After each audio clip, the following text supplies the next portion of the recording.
You know, most farmers spray chemicals on their crops, and it's a real concern for both farmers and environmentalists when those chemicals wind up someplace other than on the target crops. Well, now there's a new way of applying pesticide that makes it stick like glue only to the plants that need it.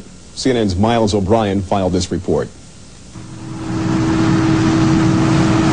Spraying chemicals on a crop can be messy and wasteful, with more pesticide going into the ground than onto the plants.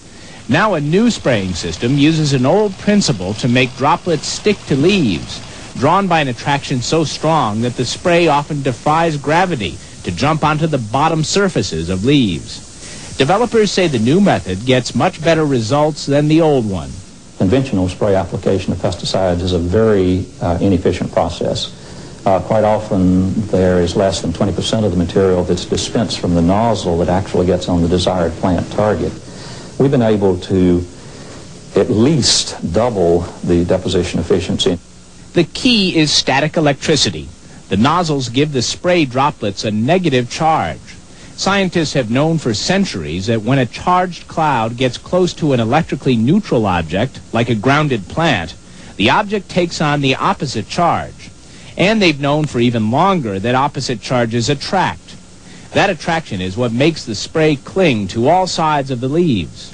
The Georgia researchers demonstrate the principle with a simple setup of an apple connected to a ground wire and a machine that fires blasts of powder. On the first pass, the particles of powder are not electrically charged. And the apple gets a spot of powder on the side where it hit. The second time around, the powder is given an electrical charge. And the apple winds up with a uniform coating of powder on all sides, showing that the electrical attraction was strong enough to capture powder particles as they sped past. A more elaborate demonstration shows clearly how an uncharged spray of water goes right past a rubber plant. But when a charge is added to the water droplets, they jump onto both sides of the leaves. The process is somewhat similar to the way cars and appliances are currently painted, but there are big differences too. All of those systems in industry involve much too high a voltage and a level of risk for the operator to put it outdoors in agriculture. And secondly, those systems in industry don't have to penetrate the charged particles down into a deep target zone like a plant canopy. The Georgia researchers had to come up with new ways to charge the spray for use on plants. While the research continues, the first commercial versions are already in use on farms and in plant nurseries. Greenhouse owner Gip Marchetti has been using the system for 3 years.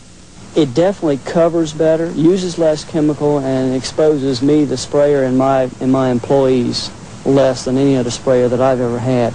This is about a 4,500 square foot house, and I can spray basically 3 layers in less than 15 minutes. With a conventional sprayer, it would probably take me closer to 2 hours to thoroughly cover everything.